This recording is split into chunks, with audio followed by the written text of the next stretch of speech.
¿Qué tal, chicos y chicas? Como siempre, espero estén bien, se encuentren bien.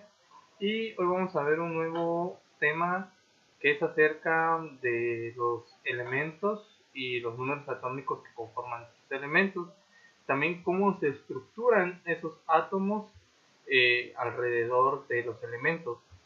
¿Sale? Entonces, para empezar eso, tenemos que ver lo que son el número atómico, la masa atómica, número de masa y configuración electrónica.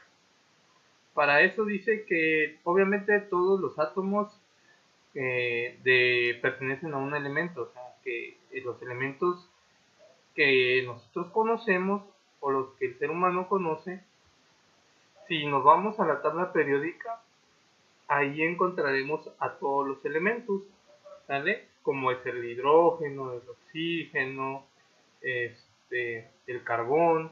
Estos elementos cuentan con átomos y todos esos átomos tienen una configuración electrónica para cada uno de los elementos. Entonces, ¿qué quiero decir con esto? Que obviamente un elemento se estructura por átomos, ¿sí?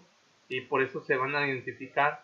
Bueno, entonces, por eso dice que, puesto que todos los átomos pertenecen a algún elemento químico, es necesario establecer criterios para identificarlos, por lo cual se introducen algunos conceptos relativos al átomo, ¿sí? Ya que cada elemento consta de ciertos átomos, no todos los elementos son iguales, ¿sale?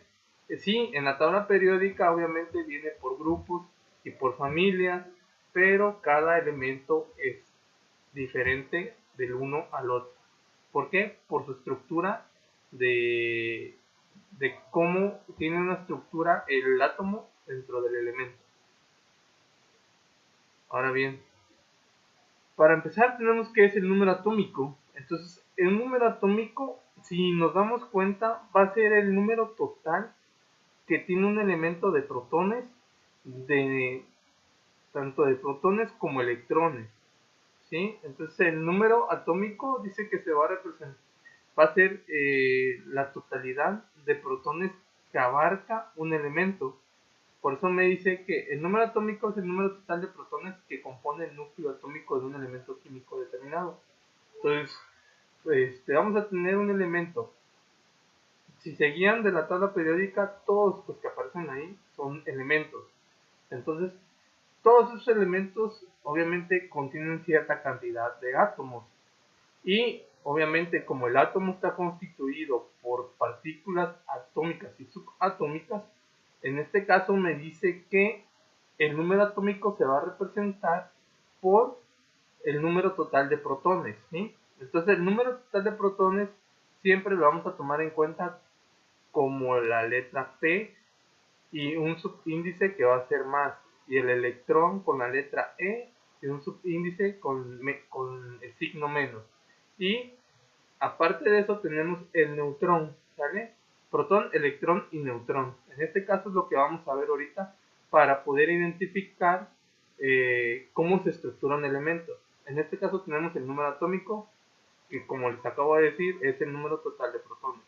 Y me dice las características principales del número atómico es que se representa con la letra Z, determina la identidad de un átomo, representa el número de protones localizado en el núcleo, su valor determina muchas de las propiedades físicas y químicas de un átomo, y el número atómico, que en este caso si se dan cuenta tenemos ZK, porque es como se representa, va a ser igual a la cantidad de protones y va a ser igual a la cantidad de electrones. O sea, ¿qué quiere decir esto? Que si yo tengo 10 protones, va a ser igual a 10 electrones, ¿sale? Luego seguimos con lo que es la masa atómica, y la masa atómica es tanto la cantidad de protones y la cantidad de neutrones que encontramos en un átomo, y esto a su vez en un elemento. Por eso cada elemento es diferente, por eso el hidrógeno, el oxígeno, el carbono, todos esos tienen diferentes tipos de átomos. Y ahora, para calcular la masa atómica, las características importantes de esta es que se representan o se abrevian con M.A. Dice, corresponde al promedio de las masas de los isótopos. adelante vamos a ver qué son los isótopos. Considerando la abundancia en la naturaleza. La masa atómica de un elemento en la tabla periódica es un número entero. Entonces, para calcular la masa atómica va a ser, la masa atómica es igual a A1 por el porcentaje de abundancia que hay en la naturaleza o que hay dentro de este elemento, ¿sale? Más A2 por la misma sustancia, por la misma abundancia que se encuentra ese elemento entre 100, ¿sale?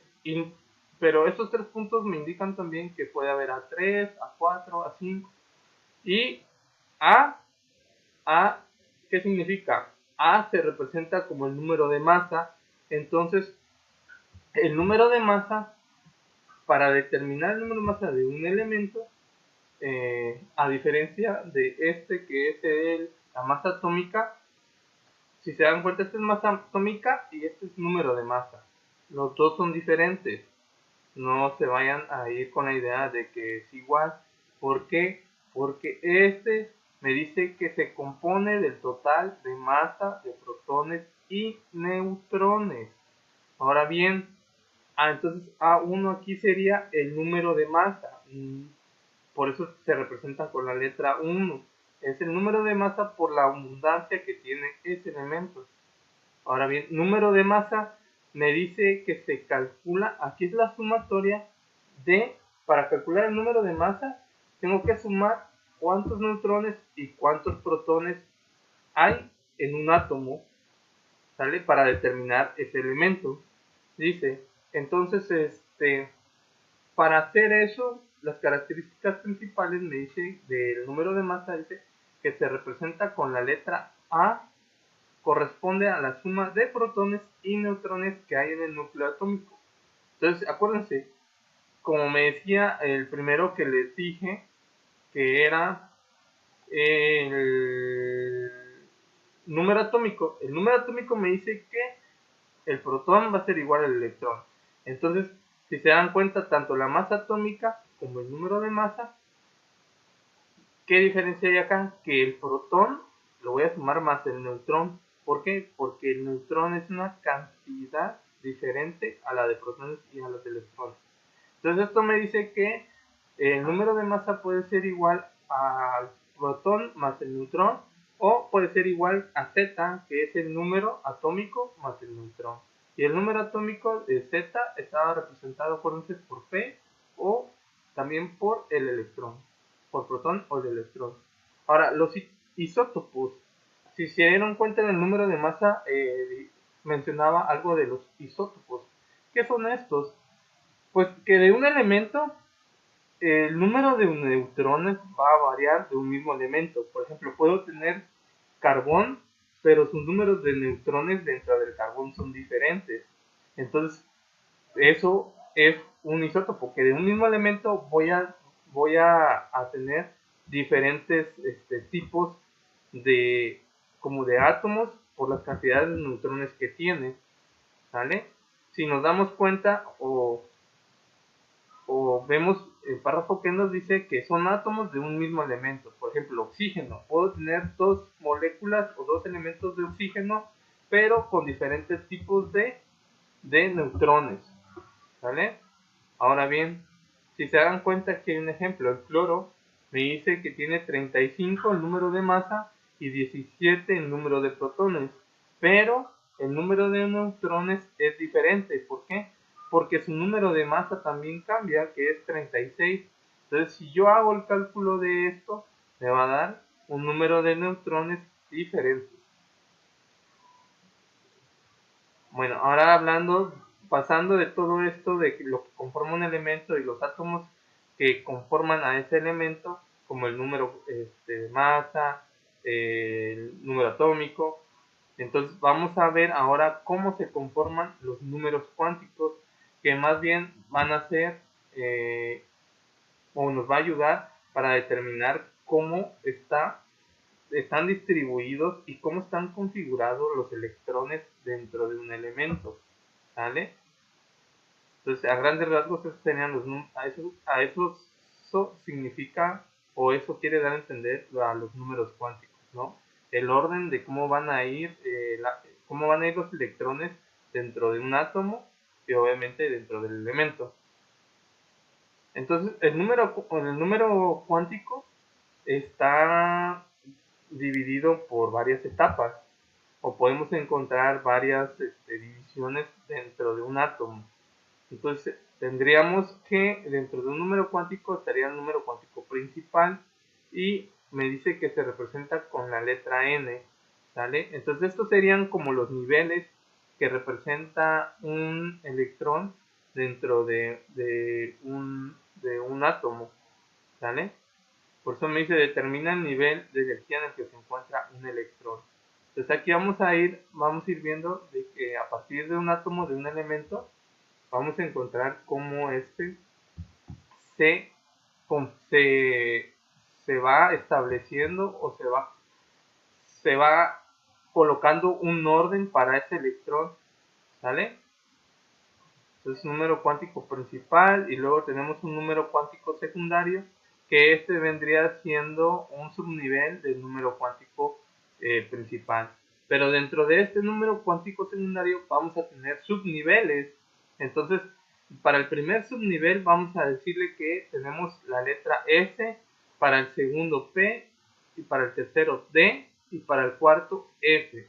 Entonces esos S, P, D y F van a ser los subniveles dentro del núcleo del átomo. Y esto me va a servir para representar cómo se organiza el electrón dentro del átomo. Y igual el número cuántico magnético, pero en este caso se representa con la letra M y me determina qué orientación tienen las orbitales, o sea, cómo se mueve el electrón dentro del átomo. Y el último me sería el número cuántico spin, que se representa con la letra S y me determina el lado en el que gira el último electrón, ¿sale? Dentro del átomo o del elemento que nosotros estemos calculando o trabajando en algún problema. Y aquí tendríamos en esta tablita los valores. Aquí les digo el número cuántico secundario, son los subniveles serían S, P, D y F. Entonces, cada subnivel me dice el número máximo de electrones que acepta. Entonces, para S me va a aceptar 2, para P 6, para D 10, para F 14. Entonces, del número cuántico secundario que vimos en esos niveles que son S, P, D y F, vamos a tener el valor de L, que es el valor de cómo es el valor del campo magnético, ¿sí? Entonces, si yo tengo en el orbital S, tengo el valor de 0, entonces los valores de M, que van de menos L a más L, sería 0. Pero si en el orbital P, el valor de L es 1, el valor de mi número cuántico magnético van a ser 3. ¿Por qué? Porque van a ir de menos 1, 0 a 1. ¿Cuántas cantidades tengo? Pues tengo 1, 2 y 3. Entonces, valores de M van a ser 3. Así hasta llegar al último subnivel que sería F, el valor de L sería 3 y el valor de M serían 7 porque iría de menos 3 hasta más 3. Entonces, si se dan cuenta, ahorita todo lo que estamos viendo es cómo se configuran los electrones dentro del átomo, o sea, cómo se van ordenando dentro del átomo todos esos electrones para un elemento. Entonces ya después vamos a ver unos ejercicios de cómo configurar eso, que para eso existe la configuración electrónica, que va a ser la distribución de sus electrones en los diferentes niveles y orbitales de energía creciente. Esta tabla me va a ayudar para configurar esos electrones dentro del nivel. Y la regla de Kernel, que es utilizar los gases nobles dentro de la configuración electrónica. Entonces vamos a ver unos ejercicios con estos dos, con la regla de Kernel y la configuración electrónica, para ver cómo se distribuyen los electrones dentro de un átomo y cómo quedan ordenados dentro de este mismo. ¿Sale? Cuídense mucho, espero estén bien y espero verlos pronto.